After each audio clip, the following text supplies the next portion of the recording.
Mick Foley, yeah. Mick Foley definitely. Yuri Lowenthal with also. him to eat, hopefully. So Yuri Lowenthal also. Yeah. Yes, Yuri. Yes, that we've had on the channel. We've had Tom Ben Kenny on the yeah. channel. We've had Mick on the channel. So it's gonna be cool. We're not doing no interviews, but that's okay. I'm excited just to go. And we're just, doing some consignments and gonna go say hi to everybody. And then be looking forward on Scott Innes's page because he's gonna be making announcements once he sees me next weekend. So cool. Yeah. How you doing, Day? I'm doing good. We just came from Newark IFF, which is Newark International Film Festival. We just recently had that. I was working on, first opening night. Very elegant, very stressful. No. I ain't gonna say stressful. I'm just gonna say it was very elegant and distinguished. Distinguished.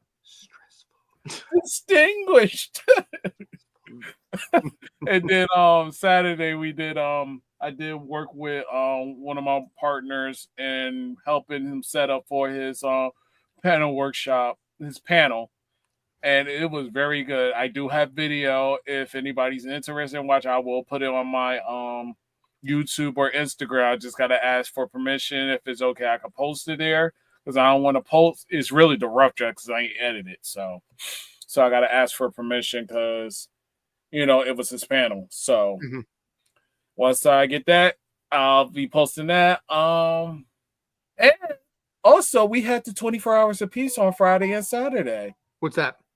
That is an event to basically have peace for 24 hours. No fighting, no guns, nothing. It's just a concert where you have a bunch of independent artists and two of the most popular mainstream artists as of today.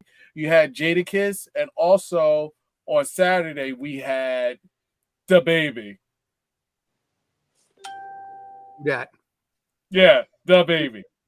You got two white people here that are like, yeah, I was gonna say, you can say The Baby. I think of Goo Goo Gaga.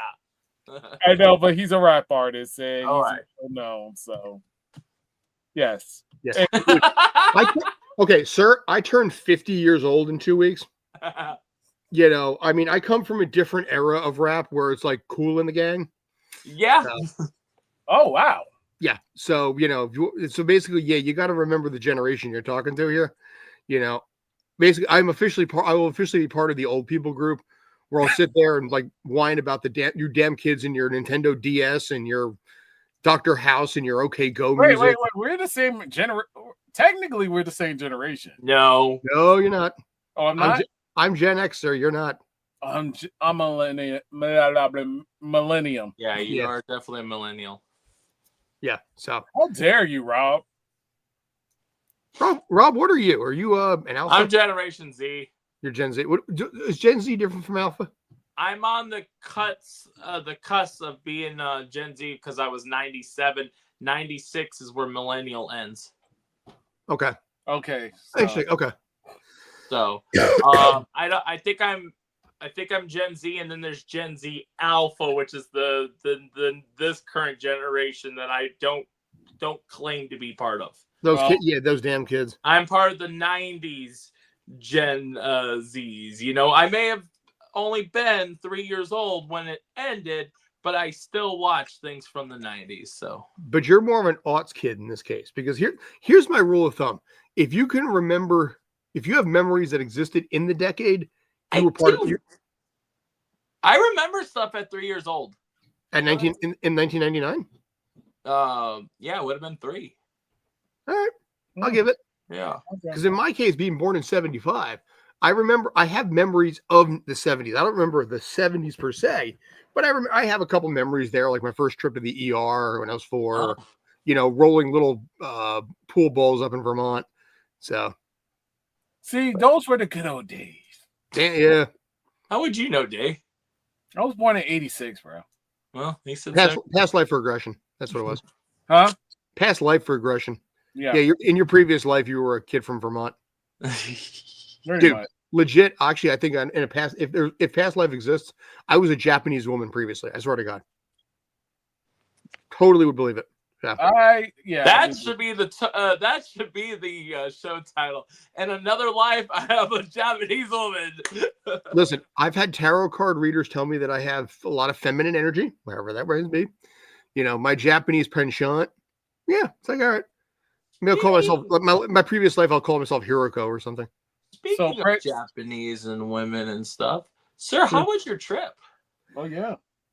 Let's put it this way: the air was cleaner, the people were nicer, the food was better, the food was healthier, the costs were a lot lower. I think I mentioned that to you, Rob. Yeah. Yes, you did. You said my salary could last me an entire year with no problem. No joke. I'm dead serious when I say this.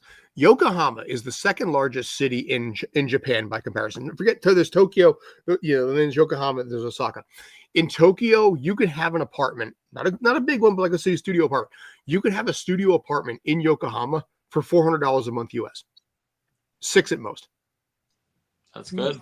So minimum wage over there is like $7, like in US comparison, $7.61 an hour. So you work a 35-hour a week job, you can have a $400 a month, or basically a studio apartment over there. But does that include utilities or no? I'm including that in there too, because you're going to need like $800 to $1,000 a month US to cover utilities, to cover internet, to cover food. So I mean, listen, can you live like immaculately on $1,000 a month US in Yokohama? No. But can you survive and have your own place? Yes, you can. Absolutely. You know, like I said, the cost of living. I told you this, Rob. I think one overnight. Yes. The cost of living in Little Rock, Arkansas, is higher than it is in Yokohama. Right. Yeah, I saw you compare Little Rock, and I was like, I was on a website, and I'm like Paramus, New Jersey, Queens, New York, and everything is just like Yokohama's less. So it's slightly less expensive than Little Rock, Arkansas. See, and this is what I'm talking about. Like people say, "Oh, if you live in Japan, you're gonna be paying arm and leg." Flying out there, yes, but living out there, not really. I was gonna say, there's literally a YouTuber that moved from the United States and has lived in Japan. His name's Akasan, and he does movie reviews and stuff. But he moved to Japan, and when he visited there, he didn't come back. He said, and he's been a content creator out there, and doing his movie reviews and stuff. It's funny. The visa rules in Japan are very strict. So if you're on, like, say, a missionary visa, you cannot do anything that involves Japanese content. So if you're an influencer over there, you have to get special permission from the government to do something on a part-time basis. Like, for example, you have to get like a 28-hour a week exemption to allow you to do work in there. So in this case, and I'm just throwing this out there because I was looking into it, if we were to up and move to Japan, I would already have a missionary visa would already be in place for me, which would provide housing and all this kind of stuff. I would not be able to do any content related to making money in Japan without a permission from the government. So pretty much you can't use your content to basically talk about Japanese culture or show anything about Japanese culture. I would have to demonetize every video that is tied to Japan itself. Correct. So if I'm sitting there being like, hey, it's Scott, we're at a vending machine and this sort of thing, I can post the video. I can't make money off of it. But everything else, CPAC TACRAW that we have in Thailand, college basketball, CFL, we can make money on that. Japan is like, you can't make money off our stuff, but we will take your money anyway. So, okay, hold on. I want to ask you, so how does that work with like TikTok? Because I know there's people on there that they film their trip and stuff, and I know they make money off their videos. Is that where they have the potential of getting sued by Japan then? What may happen is you can sometimes get permission from the government to do something on a 24-hour or 28-hour a week basis if you're under a visa. There is also a digital content or digital nomad visa that you can sometimes do content as well. The problem with that is it only exists for 6 to 12 months to maybe 2 years. Right, but if you're only going there for a weekend, can you make content and it's not an issue? Yeah, that's perfectly fine in this case. But if you are a resident over there on some kind of a visa, you're moving, okay, I see what you're saying. Yeah, because sorry. No, it's okay. No, because Johnny Somali kind of caused that. Who dat? He's a YouTuber that basically goes to other countries and cause chaos in those countries. And yeah, so he's an asshole for money. Correct. He's one of those people that if you met him in the street, you want to punch him in the face really freaking hard. He's not the one that destroyed the Nintendo Switch 2 that just came out, right? No, he does stuff far more worse. Like he goes. Oh no, there was. I don't know if that's far worse, but there was some big complaints about. There was a guy that went and bought a Nintendo Switch 2, and then destroyed it in front of everybody. Like took it out of the box and actually destroyed it in front of everybody, and Nintendo wanted to sue him. Rob, when I say far more worse, just saying. No, that's not far more worse. Things that get you canceled in the U.S. Yeah. Things that can, when you in Japan or North Korea, he's stuck in North Korea. He can't leave. He's being prosecuted. That's not a place you want to be. Yeah, let's move. Not North Korea, South Korea. My bad. That's probably not a place you want to piss off people anyway. No. So, believe me, I saw last night. I was in the vicinity of tens of thousands of South Koreans because U.S. Men's National had their friendly or exhibition match against South Korea over Red Bull Arena. Right. There was probably the entire crowd was 26,500. Probably about 23,000 of them were South Korean fans. I believe it. And the decibel level hit 122 when they scored that first goal. And I was in the corner. I was in a really shitty location too. But it's that is an army of excited and passionate people. Yeah. No, they're really, like I tell people, because I have a group of friends that are Korean or South Korean. I got friends that are North Korean. I got friends that's Japanese. I got friends that's Chinese. They are the most coolest people in the world. My thing is, when you look at their culture, it's fascinating. You want to learn more and you want to adapt into that. You want to understand it more. You don't want to adapt. You want to understand the culture so you can respect them in a way where they need to be respected. Johnny Somali is a clout chasing, controversial things I can't say because I don't want us to get monetized type of person. He's one of those people that if you see him outside, you want to really, like, if you ever saw Tropic Thunder, you want to punch him in the face really freaking hard. Not the other F word, but freaking hard. So, those cultures are like. Can you guys read that? Yes, Japan during his travels to Japan. Yeah. Dude probably has like 15 million Instagram followers too. So. Yeah. Yeah. This guy is a complete, you know what? Cool. Johnny Somali, huh? Yeah. I want some tamales. No, not him. Not that type of tamale. that dude is 24 years old, too. Holy crap. Yes. And you're young. And you called him mayhem. Because that's what the damn kids do. And they're damn kids. Yeah, they're bored. No, it's like you don't bored. No, it's not. It's not about being bored. What it is, it's about being controversial for views. Yes, and making money off of it. Controversial pays. And this is the problem we have in today's society. I prefer the Japanese. Maybe pick a different country, but it's called entertainment. No, but you don't have to. That's the thing. That's going to our next topic, Rob. Our next topic is next topic's John Candy. Oh, see? Well, to our third topic, but we're going to stick to the program. Stick to the program. What do you want? Which one do you want to do? Let's do John Candy. We're going to do John Candy. I love John Now, Candy. Rob, let me ask you this in this case.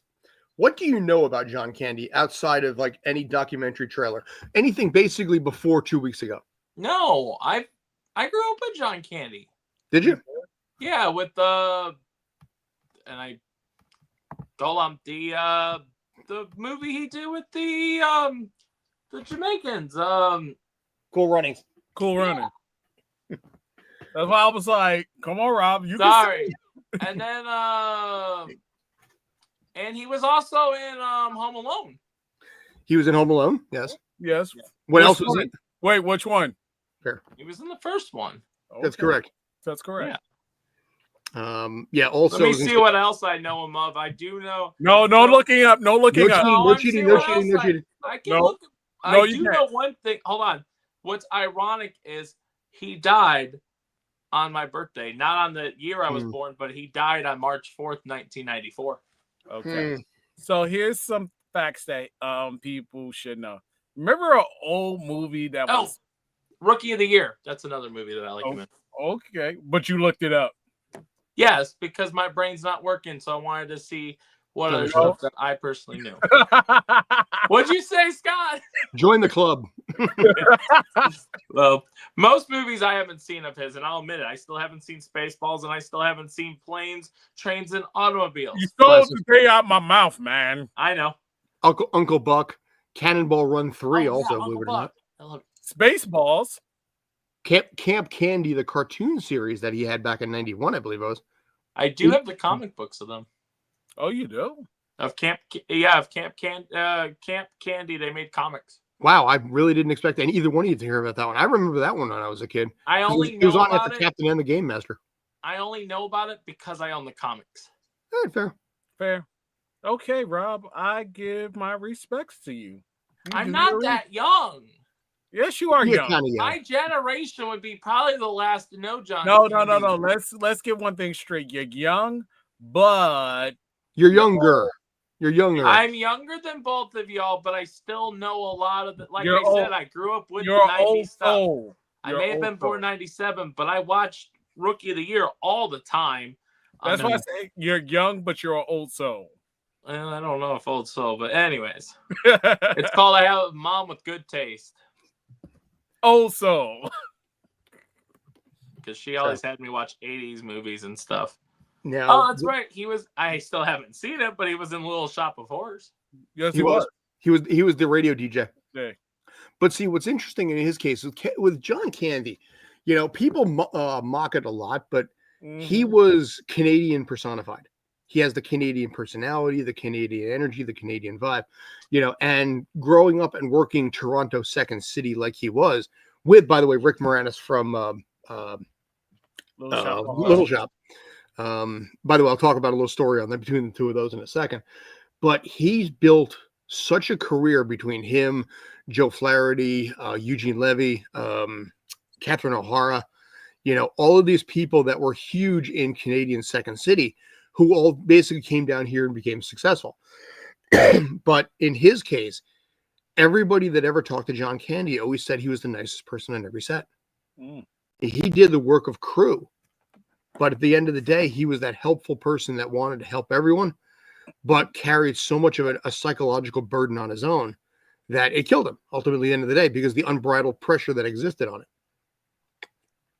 it. Now, interestingly enough, since you mentioned Spaceballs, the reason he got Spaceballs is because Rick Moranis recommended him for Spaceballs, and to return the favor a few years later, when Honey, I Shrunk the Kids was in production, John Candy was originally touted to actually be Wayne Szalinski. But he recommended, he's like, you know what? Rick Moranis, I think, would be better. And that's how Rick Moranis got the job. So they kind of fed each other a little bit that way. Yep. And if we're going to mention another good movie he was in too, Blues Brothers. He was in Blues Brothers?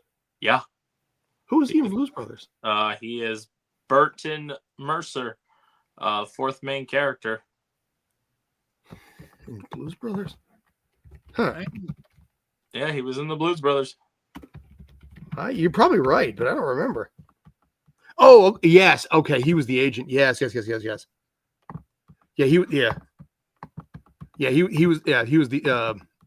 the secret agent of the cop. Yeah. Yeah. Wow. Okay. Yeah, no, I always knew of John Candy. Like I said, I watched Cool Running and stuff, and then it was sad to hear, years later, obviously. I mean, he died before I was even born. But I grew up with a lot of stuff, and then that's when I think I was like 7 when I found out he actually died and stuff. Yeah, he was filming Wagons East, I think, with Matthew Perry. Mm-hmm. Yeah. And I always get him mixed with and I always have to remember who's still alive. I always get him mixed up with John Goodman. Yeah, I could see it. And I always have to think, okay, which John passed away? And it's like, okay, John Candy passed away. And Goodman's still alive. Yes. Wow. Never talked to him on the set of Alpha House, but being in his presence was pretty cool, though. John Goodman? Yeah.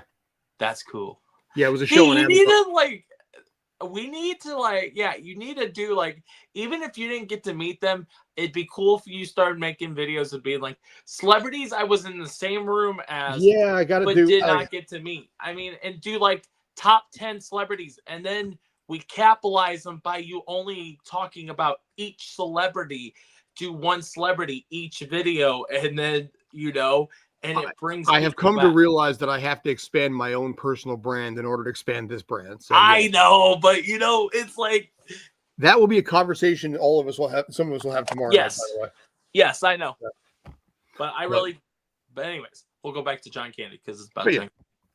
But John Candy, like I said, in this case, the name of the documentary is called "I Like Me," which is a great line that he had from Planes, Trains, and Automobiles.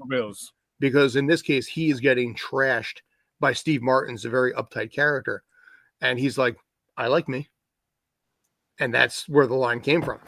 Now I'm not going to spoil, Planes, Trains, and Automobiles in this case here, but Steve Martin does actually go on camera and talk about the experience of working with John Candy. A lot of them people do, and that's a big part of this too. So, and I'm sure Spaceballs 2 is going to give a nod to him in some way. Now, what move? Because y'all would know more than I would. What movie was he in that Bill Murray was in? I think Stripes. Oh, Stripes. Okay, did he do Stripes? Okay. Yeah, he was Ox. I have actually never seen Stripes. Yeah, okay, he was Ox. The only reason why I was asking is one thing we saw when when I was looking this up today is it talked about how Bill Murray teared up seeing the trailer and stuff and remembering there was a quote. I can't remember what the quote was, but he was basically saying that he wasn't just an actor, he was a good person or something like that. Yeah. Or he was a good actor, but he was a better person or something, or a great actor, but a better person, something like that. But from what I known as a kid about John Candy, that's what you heard a lot. Yeah. Different actors. And I'm not saying, I was in the childhood act. No, it was just the fact that when you saw the interviews or 60 Minutes and on Entertainment Tonight, when they had documentaries and stuff like that, they say he was the person that people love to be around with. I was gonna say, did he do any like Saturday Night Live stuff? Isn't that what he's known for? Or no, he might have hosted SNL, but okay. I could have swore there was some sketches, or no, never mind. I'm thinking of the other guy. Never mind. John Goodman? No, the other guy that passed away. I know who you're talking about. I'm trying to think his name. Another guy that died in the 90s. George Wendt, maybe you're talking about. No, popular white guy. That I think. I know you talking about. I just can't think of his name. He was around with Eddie Murphy, and when Eddie Murphy was with Saturday. I'm not thinking of Steve Belushi. No, thinking of what? Anyways, I'll think about it. It's John Belushi, Jim Belushi. Not thinking of the Belushi brothers. He was part of the early SNL group. Yeah, there was somebody that I could have swore was in SNL. Dan Aykroyd, Chevy Chase. Never mind. Brian Doyle later. Belushi one of the Belushi brothers. Gilbert Gottfried did a season there. Julia Dreyfus did a season there. Marlon Wayans did a season there. I think, or Damon Wayans did a season, believe it or not. There was a bigger Chris. Is it Chris? Chris Farley. Farley. Oh, okay. Farley. Yeah. Yeah. He died in 97. Now, right? He does 90, yeah, he was 90. SNL. He was in SNL during that era with like Mike Myers and Yeah. Chris Rock and everything. That's what I was thinking of. Yeah. That's who. Yeah, Farley. What a lot of people consider the last great era of SNL. Yes. Yeah. That 90s across the board, not just there, but also with like Tina Fey, Amy Poehler, Right. Will Ferrell. You know, after that, it kind of It's like I'm trying to go up, but then go down. Trying to go up, and then go down. Kind of like the stock market. does that, yeah. Yeah. But unlike the stock market, basically SNL keeps going down. So, Yeah. Well, depending on what stock you're investing, that may be happening too. well, yeah. But yeah, Ryan Reynolds, I think, is executive producing this as well. So yes, and that's he was. I think he's the one that got Bill Murray to be in this. Bill Murray's in this. And it was saying something about Ryan Reynolds. Hold on, right? Because that was another thing I was reading up on was let's see, Ryan Reynolds, Bill Murray, and John Candy. But anyways, I'll see if I can find it real quick. But yeah, Ryan Reynolds is producing a lot of stuff recently. Yeah, because his popularity, like he's the go-to guy now. Like, because when you did Deadpool and you brought the money into certain production companies, you're the go-to guy. I would love to work with him. Like, okay, it says Ryan Reynolds reveals how his 2-year-old convinced Bill Murray to appear in the new John Candy documentary. Wow. Ryan revealed that his son Olin too said Bill Murray to get him to participate in the John Candy I Like Me as he spoke at the premiere at TIFF on Thursday, but it doesn't say what the comedian who played but like I'm saying Silent Lady Syndrome. But anyways, so yeah, Bill Murray's going to be in the documentary, and I don't know who else is, but I do know Bill Murray, and I think Dan Aykroyd's in it too. Okay, that would make sense. Yeah. Again, they were all Second City. Said Bill Murray and Dan Aykroyd among the stars honoring comedian. Among those remembering John Candy in the new documentary. So yeah, it should be good. Do we have I know we just got the trailer 2 days ago, but do we have a release date? Do you know what? Hang on a sec. I hope Rick Moranis shows up in that because he's coming out of the woodwork a little bit here. I would at least see him doing some kind of statement, especially with them being in Spaceballs together. It releases globally on Amazon Prime October 10th, but it went to Toronto International, so it's already been screened. Oh, okay. So it's already done. Yeah. So yeah. Well, that's good. I didn't realize it was already done. Yeah. Now we just figure out what Ryan Reynolds' movie about cancer was recently. But that's another thing. I need Ryan Reynolds to do one favor for me. Ryan Reynolds. By the way, Ryan Reynolds knows absolutely nothing about Major League Baseball. That's right. Yeah. I got to figure. I don't remember what the hell the name of that movie was or what that thing he did with Brian Morse. I was there all day. I didn't imagine it. I was freaking there. But it's like, I need Ryan Reynolds to do one favor. I need to do me a favor too. Tell my class of 2016 to F off because they treated me wrong. Dude, really too. Here's the thing: school sucks. Yeah, you know. School prepares you for life from the standpoint that it prepares you how basically people are assholes and how the system is designed to protect those in charge and not actually protect the people that need it the most. No, it's pretty bad when I went to the class of 2014's reunion and I went to the class of 2015's reunion. I'm probably on the record not going to my own reunion. Don't feel bad because I ain't been Go ahead, Dave. I ain't been to none of my class reunions. Dude, Because they never, no. The reason why they never created a class reunion. They have a class united, like, or a hangout, but not a class reunion. Well, that's a different story, Dave. If there wasn't one created, then yeah. But at the same aspect, it's like with mine, when I was in school, I went to prom in 14, I went prom in 15, and I skipped my own prom and went to church camp instead. I never went to prom. Yeah. Who go out with me? No, stop, Scott. Dude, when I was in high school, no, but nah. But it was funny because back in 2004, all we had back then was classmates.com. We didn't have social media. So my 10-year high school reunion was actually legit because I hadn't seen these people for a while. But now it's like, dude, you're posting pictures of your half naked child in the bath. I know what they look like, what their favorite foods are, what their date of birth is, their address. I have all this information. I don't care to see you in person. There's no reunion. There's no reunion when it comes to class reunions. If you see everybody on social media and you know everything about their lives anyway. Exactly. I was gonna say there are a couple that it was nice seeing at the reunion because they don't have social media. Nice. Now if they don't have social medias, then yes, it's more worth it. But you're right. Everybody posts their entire business online and stuff. So it's like, that's not really a reunion when I go, okay, I already see you do all this stuff. Cool. This isn't a reunion, but a few weeks ago during the summer, a girl that I used to work with / crush on, she posted pictures of her twin girls and their lemonade stand event that they had going on. And it's like, we're at the house here. Come over. Basically, come by their house. It's at blah, blah, blah, blah. She posted the little address of where her twin girls live to entice people to come over and buy like lemonade. And it's like, oh my God. I would ask, do you have a permit?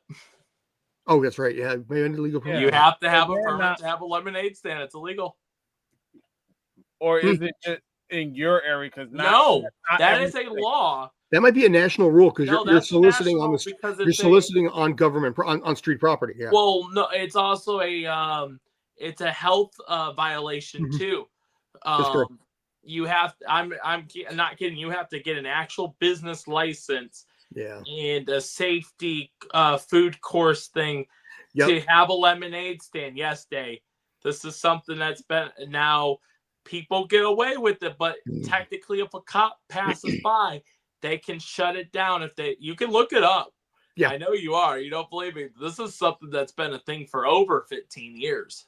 Robin belongs to the American Legion, and whenever they have specific events, she's not really allowed.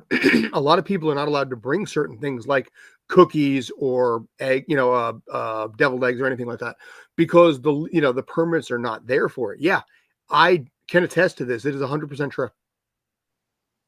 Even for charity events where you're trying to raise money for an organization. Because I found this out. I think this was a history class because we were talking about laws that sometimes don't make sense. And one of the laws was about things you could get in trouble.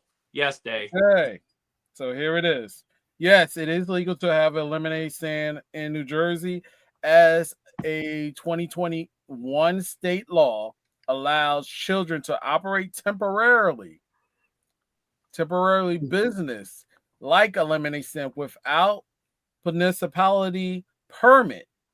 While the law in your location is now permissive, it is also wise to check local and state regulations for municipality or state to confirm permit requirement.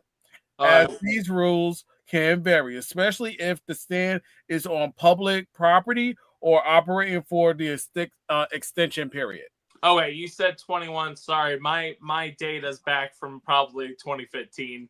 So update your information, sir. Yeah, I know. I mean, I guess so. Everybody that want to do a lemonade stand, you can't have a lemonade stand for your kids. Temporary. I wonder what the temporary means. If you can only have one a year, right? 2 a year. I mean, if you're probably gonna have like once a month. Once a month. Once a month. Probably once a month. Probably 0. But anyway, point being is here. She posted pictures of her twin girls that are like 10 years old and the address where they live. So yeah. Like if you had it on your property, like not on the sidewalk and it's on like your lawn. But you're still posting your address for everybody. What she could have done was use the neighbor's address. Yeah, but then you can't drive. Well, maybe you actually could, but yeah, nowadays with that trunk, now we're into September, so next month will be trunk or treat because you don't go to someone's house anymore. Wait, you don't? Oh, you don't know about that? Yeah, no. In a lot of places now, you stop going door to door, and what they do is they operate out of like a parking lot, and you basically just a bunch of people open up the trunks of their cars, and you just do it that way. We do that here, but no, you can still go to people's houses too. But A lot of people are doing trunk or treat over here now. There's so out here in Arkansas, a lot of the churches will do a trunk or treat, so at least the kids are safe. Yes, Yeah, but people still go door to door out here. nobody do no trick or treat in our neighborhood. Nah. Well, yeah, I can. I'll buy some basic stuff for this place, but like a bag or two. But I'm not going to kill myself on it. No, because you don't usually get anybody, right? Or you get a couple. I mean, I got like maybe a dozen, but they're all kind of assholes. Yeah. They're like, hey, give me some fucking candy. Throw an apple at them. No, I'll be like, if somebody say that, I'll be like, oh, you want a candy? Okay, bang and bang. And then you know what they do? They beat the shit out of your cows. Yeah. So, I'll be like, well, long story, ice cream. I just throw ice cream at them. Well, on that note, Yeah, I was going to say, yeah, basically, yeah. What does this have to do with Giancarlo Esposito? Okay. Yeah, on this note, let's talk about something that been eating at day because he's like, we have to talk about this. And this is Mr. Giancarlo Esposito just went to the which I put in the title thing. It But, was the Emmys content. the Creative Emmys. Yeah, creative Emmys. Sorry, guys, we will get our facts straight in a second. So, It's okay, Yeah. bro. but anyway, Day, you want to roll with what he said? Okay, the so Creative pretty Arts much- Emmy. He was talking about California in a way where California. he is tired of the nuance where everything is being remade, and he wanted to bring stuff back to California, the creative aspect. It's not about the money, it's about the expression and the content and the creation. Have people do things that basically draws interest what they love. And from seeing how these movie theaters, it's not the same, especially with some of these films that's coming out. It's like, okay, some are okay, some are blah. There's probably one or two that's really good, but then it's like, okay, what about, you go to the movies and you actually enjoy going to the movies? My thing is, it's not the creator. I think it's more production. I mean, the corporations, because they're trying to live up to the times, trying to live up to the generations of way things are set up. Also, they're trying to adapt with, let's continue doing these comic book movies. I'm like, yeah, I'm a comic book movie fan, but there are some flaws to it. Well, I don't think there'll be flaws with Avengers Doomsday. We'll be good. There will be. There will be. It's the Russo brothers that brought us Infinity War and Endgame. And Russell T. Davies kind of disappointed us when he came back for Doctor Who. So yeah, well, but it's a different story. But not bad, but not great. Let me finish out. Do I agree with Scott on what he said? Yes. Do I agree with Rob? Yes, because you're going to have the audience that's going to come in and just see it because, oh my God, it's the Avengers movie. I just got to see what's going to happen next. While on Scott aspect, I understand what Scott's saying. It's like, okay, y'all have the content with the comic book. Like, stay consistent. Well, here's the interesting thing. This is the list of like the biggest marketed movies for next year. So we'll go through this real quick. Avengers Doomsday, we talked about that. Oh, The Odyssey is new because it's about Trojan War, things like this. I mean, it's we'll call it an original movie. But haven't they already done stuff like that before the Odyssey? Yeah, but you know what? I'll call it an original movie, even though it's a familiar concept. But Okay. number one, sequel, we'll call it. Number 2, original. Number 3, sequel. Number 4, sequel. Number 5 is not. Number 6, spinoff. Number 7. We can't see the list. Or What? we're not supposed to. Oh, that would probably help if I did that. Yeah. Okay. Sorry about that. Let me start that again. Yeah. Sorry about that. It might help if I actually did that. Yeah. Okay. So sequel, original movie. To be fair. All right. Sequel. Probably new movie. I would think. That's based on a book. So yes, new Okay. movie. Spin-off. Yeah. Sequel. Yeah. Sequel. Sequel. Spin-off. Sequel. You know, I mean, I'll call Clayface. Yeah, Clayface is a spin-off, spin-off. We really have spin-off. never gotten Clayface. Yeah, I mean, okay, you know what? We'll take that one. We'll take that guy back. Reboot. Sequel. Reboot. Sequel. You know, original movie, granted, you know. Sequel. You know, original. No, sequel. That was the sequel. So, remake. Sequel. Remake. Original. Remake. Yeah, remake. Wait, remake. we've had a Street Fighter? Yeah. Dude, 94, man. 94. Oh, sorry, We've never had seen two. it. 94 and then Legend of Chun-Li in 09, which is terrible. And Yeah. then Moana's a reboot. Yeah, and then Hoppers is new, I think. 28 years later is... Yeah, Hoppers is a... and when I thought of Hoppers, I was thinking of originally Bug's Life, but no, it's about... that is an original concept by Pixar, I think. Okay. But yeah, sequel, remake. They're remaking Narnia? Yeah, they are. Wow. Yeah, I'll open that up in a second. There we go. But yeah, sequel. I think this is new. New. Yeah, I was gonna say. Yeah, Michael is a biopic, but I'll call it new. But you can see, like I said, so many movies here. I can't wait for that movie, Coyote versus Acme. But my point being, in this case here, there are so many just reboots, sequels. Right. You know, it's lather, rinse, and repeat because it's easier and faster. Yeah, I'd say, and to me, it's like Coyote versus Acme is going to be. I wouldn't call it a reboot or anything. no. Kind of like your Looney Tunes Back in Action kind of vibes, but it's its own idea about the Coyote suing Acme. For all the products that have went wrong for him. Now, Rob, I want to ask you this. I just pulled up the cast list that so far for Narnia. You know Narnia pretty well, right? Yes. I mean, how do you feel about Aslan being voiced by Meryl Streep? Okay, don't hate me. I know the name Meryl Streep, but I actually don't know Meryl Streep. Devil Wears Prada. Never seen it. Okay, then I don't know him, but no, her. Oh, her.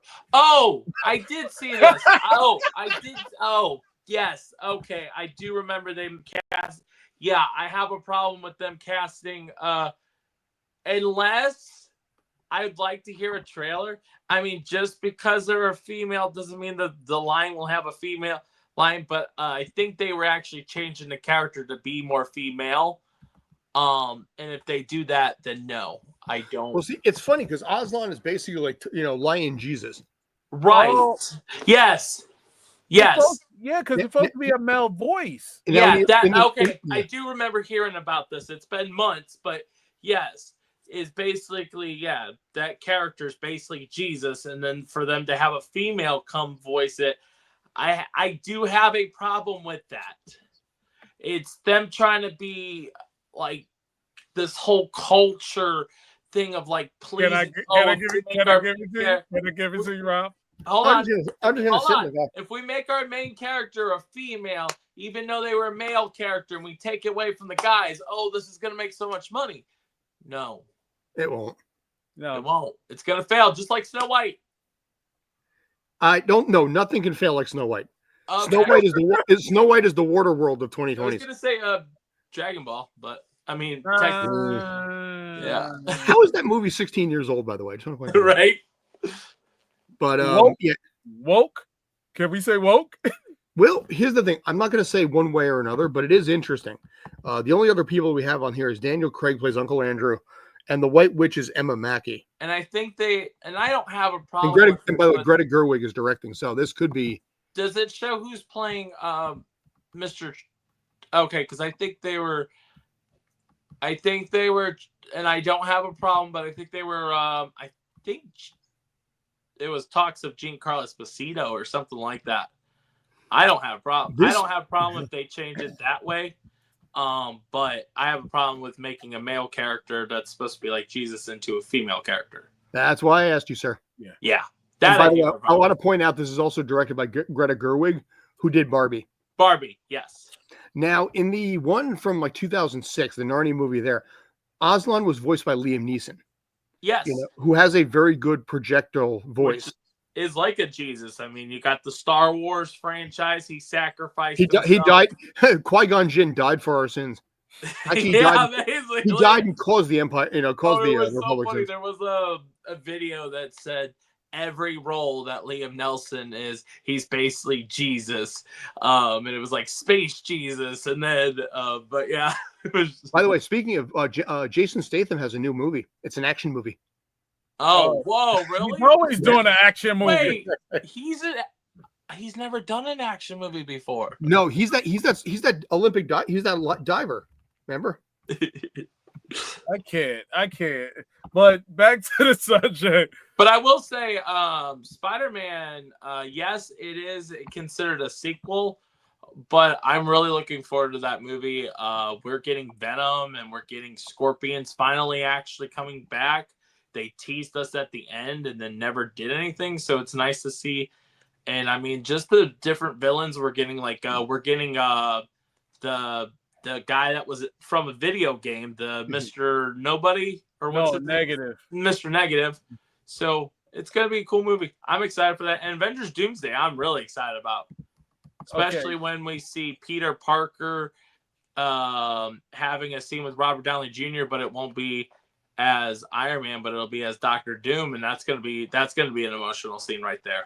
I don't think people are going to be passionate about it. I think Marvel's got to run its course. I feel like people are moving on to things that it doesn't have the same energy and passion anymore. I think you're wrong, Scott. I'm on the internet every day. People are excited for So am I. I've been on the internet for longer. No. Well, probably, but ladies and gentlemen, this is everybody's the excited debate for that they've been Doomsday. waiting for the longest. Doomsday is going to make over $1 billion with no problem. See, Yeah, but it's going to spend a lot of money to make it. Yeah. That's fine. Spend the money that you need to. See, ladies and gentlemen, while we cameo watch fest. these two guys go at it like karate, yeah. Well, it's gonna. I don't know. You got so much heart going to be in that movie. The fact that you have original X-Men coming back, you got the Fox universe that's crossing over. Yes, they're gonna die, but it's gonna still be cool seeing them. Rob, why you gotta spoil it, man? Like, come on, man. But see, here's the thing: it's been 6 years since Endgame, and there's been a lot of duds since. It's not like basically you haven't. If they had Endgame, and then waited 6 years and brought it back out, I think then you're the anticipatory. But there's an oversaturation in Marvel content right now that has watered down, I think, anticipation. I could be wrong. You feel to disagree, but it wouldn't have been. Hold on, it wouldn't have been watered down if the pandemic didn't happen. There's a lot of projects that were supposed to happen that would have been spread out more. But then the pandemic happened, and then they released all those projects at once. I agree with the pandemic did make it where we did feel watered down with projects because we were getting something every single month, and people didn't want to just go subscribe to Disney Plus and stuff. I've liked most of this phase of stuff. There's some things I've had problems with, like I think it's Last Phase, but Internals, I didn't like that movie. I actually liked the Marvels. I didn't like the Miss Marvel show. I agree with Rob on that one. I did like the Marvel. I didn't like the Miss Marvel show. I didn't even get past the 4th episode. It was too cringy for me. I didn't like the Miss Marvel. I shut it off after the 3rd episode and didn't turn back on. But I did watch the Marvels, the sequel to Captain Marvel, because I thought they were gonna unalive, kill her off, and then we get Rogue. Like that's how the comic books are. And we are getting the X-Men, so I'm hoping we'll get something like that in Endgame or something like that. I don't know, or not Endgame, sorry, Doomsday. But I don't know. I see your concern, Scott, but I can't wait to prove you wrong when Avengers Doomsday comes out because you only have 2 Marvel projects coming out next year. in your defense, my track record for predicting blockbusters failing has never been good. Because there was some, I think it was dinosaurs you said were trash or something, and that almost made $1 billion. I know you like to point out my failures. I'm sorry. It's okay. I'm used to it. Listen, I'm used to it. Okay, it's fine. Hey, you do the same I thing got a to song me. singing in my head right now, and I'm not going to sing it because I don't want us to demonetize. So. Yeah, he's like, I'll just keep digging my hole, you know? Yeah. But like I said, Marvel only has 2 projects next year. You have Spider-Man, and then you have Avengers Doomsday. Okay, and Spider-Man will get anticipatory also. And I think Spider-Man, people are actually hyped for Spider-Man. Yeah. You know, and I think that's going to be great because we're finally going to get the real Spider-Man we should get, not one that, I'm not saying I didn't like him being helped by Tony and all that, but we're finally going to see him where he's not able to rely on somebody like a Mr. Stark. You know, he had to make his own suit. Or his counterparts. Yeah, and I'm hoping that we get Ned as Hobgoblin. Ned Goblin. Because that actor is now buff. Mm-hmm. And that would make sense. It's kind of like Jonah Hill did or Ethan Suplee. But he's buff and it makes sense because in the comics. So back to Giancarlo Esposito. Okay. I wanted to say something real quick on that because I could see him wanting his stuff to come back to LA, but the problem is of how expensive it is to film in LA. The fact that the price to just live out there is expensive, you know. That's why you do have studios in Atlanta, Georgia. Or coming to Jersey and studios in New York. And well, I don't consider New York because New York's expensive to live too.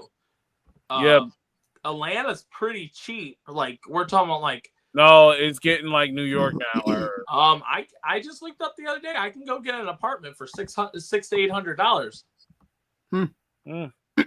We're talking about California that to get a studio. You're talking about $3,000, $2,000 to $3,000. You know, so. Now I looked it up. LA will do 20 to 25%. New Jersey does 35%, and Louisiana does up to 40%. Of what? Tax credits. So, as somebody once told me years ago, you know, productions will follow where the money is. Right. And actors should do this. Tax credit. What is Georgia's tax credit?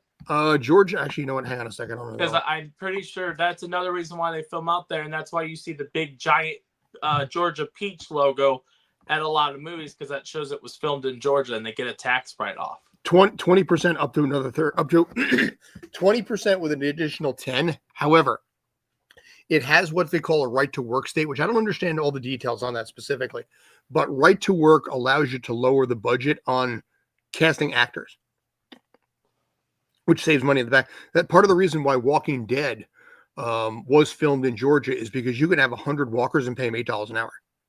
Oh, yeah. I thought you can pay them SAG or not. You can pay them minimum wage. But the tax write-off also helps them pay their actors more too. Yeah, but they're not going to. They'll pay they'll pay what they're legally required. So in this case, for example, now you did that one film, I think, in like St. Louis or something a few months ago, right? No, that was here in Arkansas. No, okay, Arkansas, but it was by you. Is what my point. Yeah. Now, when you did that, how much did you get paid for that per hour or per day or whatever? I think it was minimum wage, which was I think it was like I'll have to recheck. I think it was like $13 or something. Okay.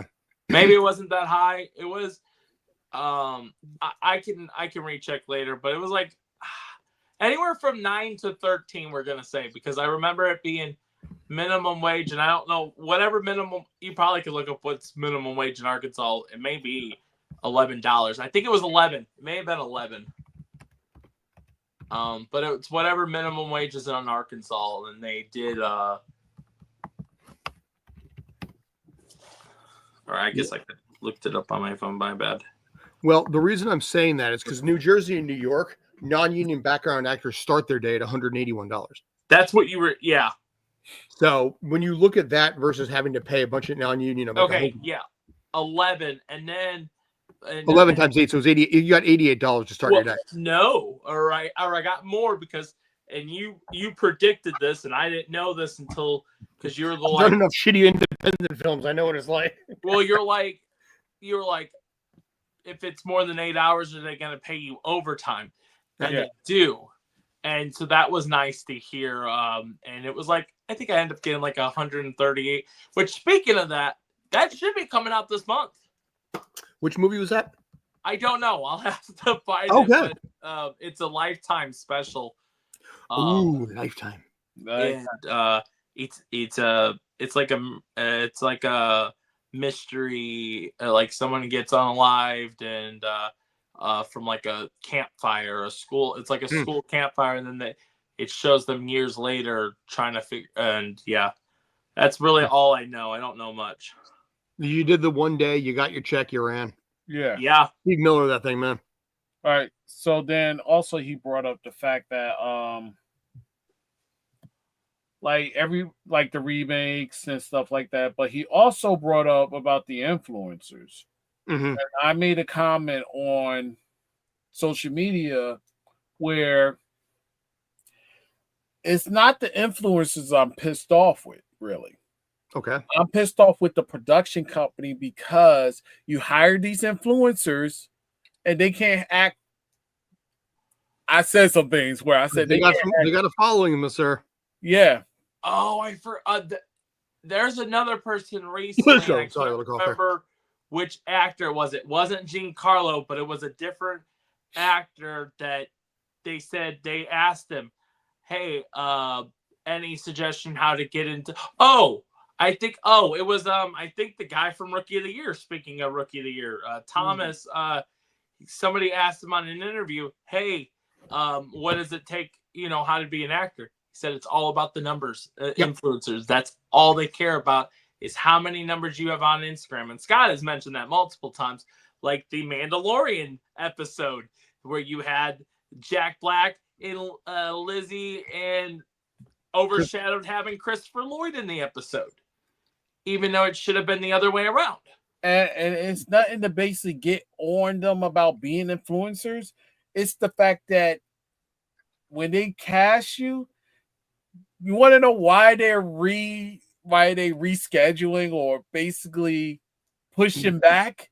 Is because they had to get those influencers ready for the role because they had to pay for them to have acting class because they find out that they're not actors. Yeah. Well, but at the same aspect, you don't bring Jack Black and Lizzie in. No, Jack. Hold on.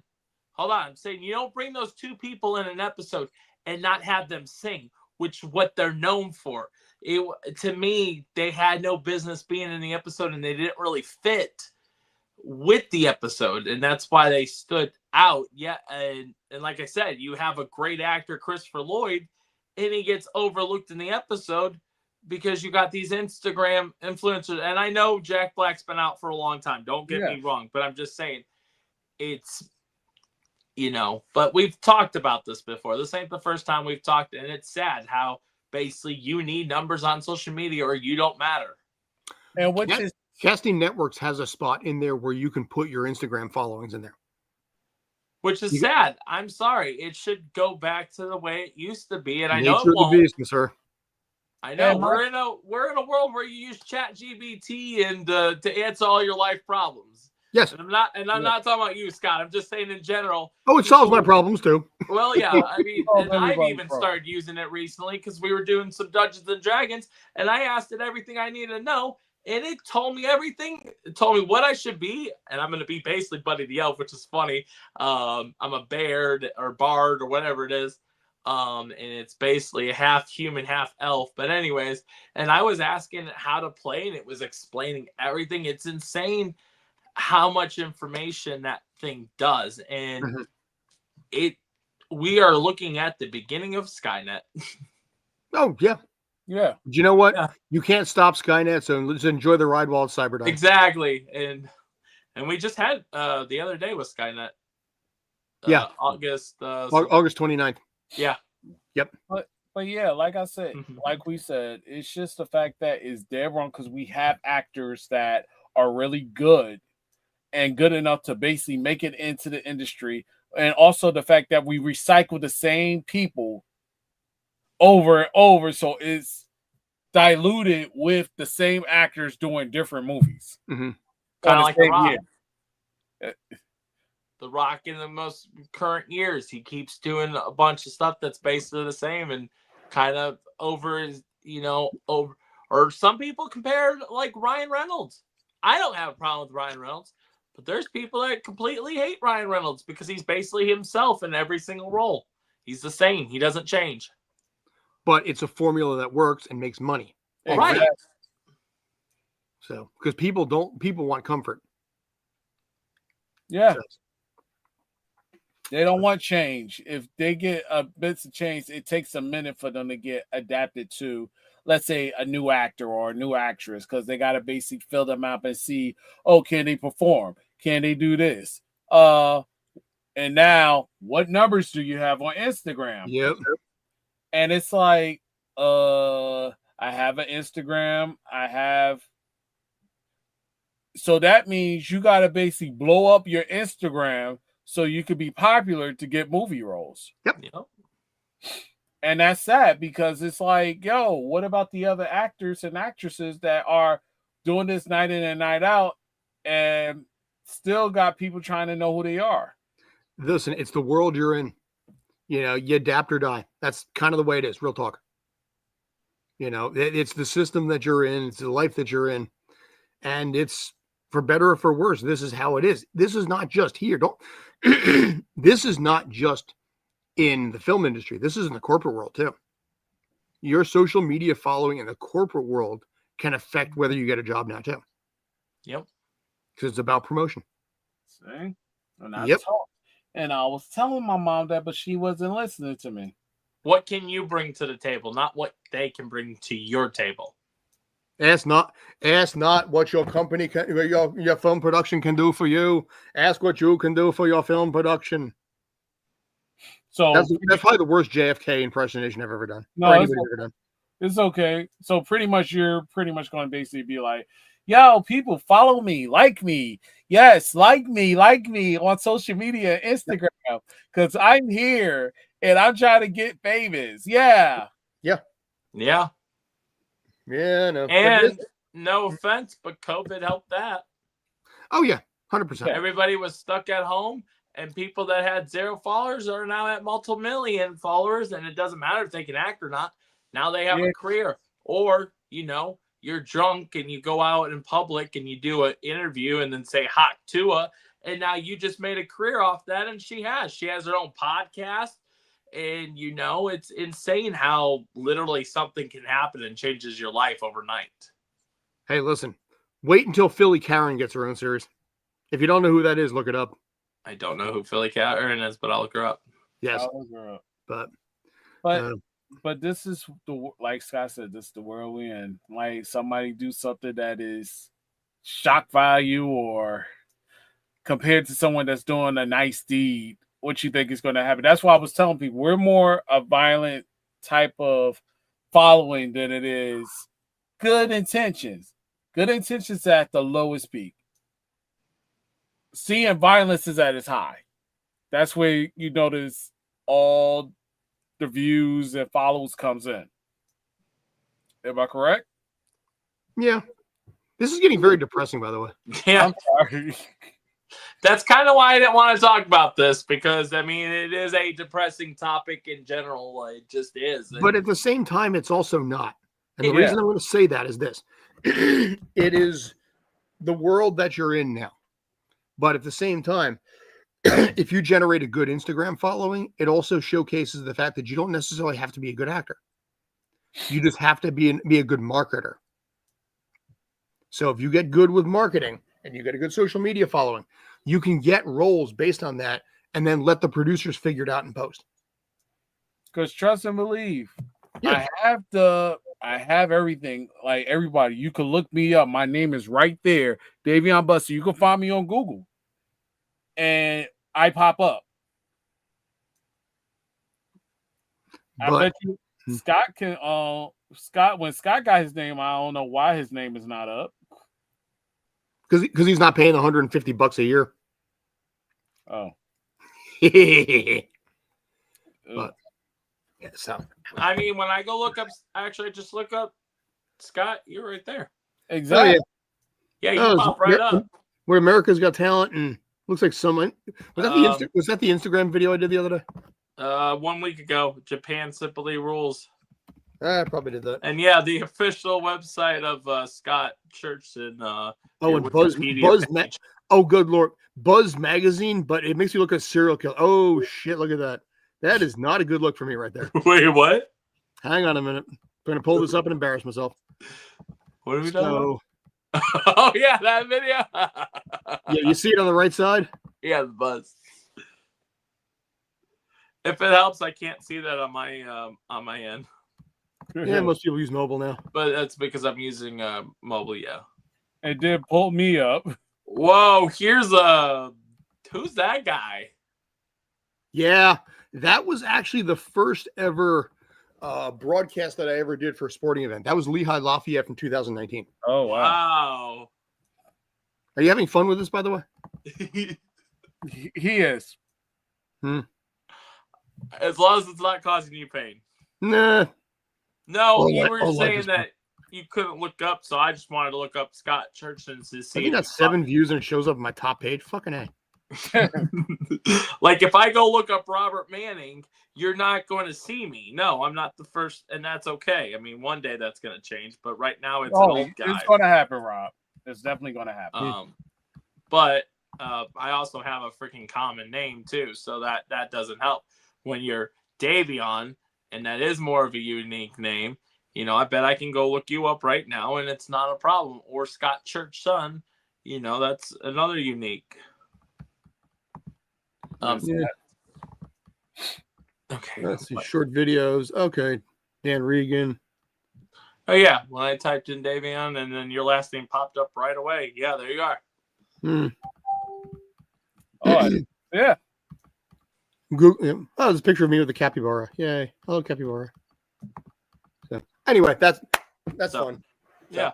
Cool. Anything else, guys? Other than that, I guess if you're still here and you're watching, check out this coming up week at Arkansas Comic-Con. It's in Little Rock, Arkansas at the State House Convention Center.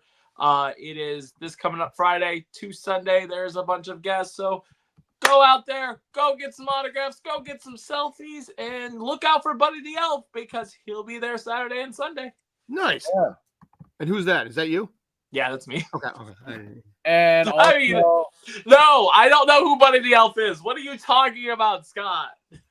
the Animation Film Festival called ChemFest is going to be September 25th to the 26th. You got the Game Jam, then you got the Wakanda Ball, and then you got the official ChemFest, which is Afrofuturism, creating your own comic book, creating animation and voice acting. And me and HB Gibson are the hosts of the Voice Actor Workshop.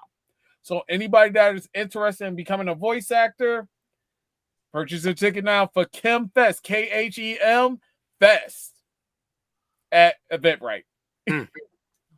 And when it gets closer to December, I got some exciting news, but we'll save that for a later show. And the last week of October is Urban Action.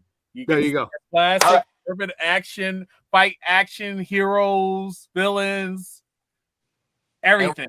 And while we're promoting stuff, go to Tuned In with Jim Cummings, the podcast, and subscribe. And go to our YouTube, StreamPunk Cinema. And on that note, we are going to go ahead and head off of here. Yeah. That is Scott. That is Dave. And I'm Robert Manning. And this is Tales from the Film Set.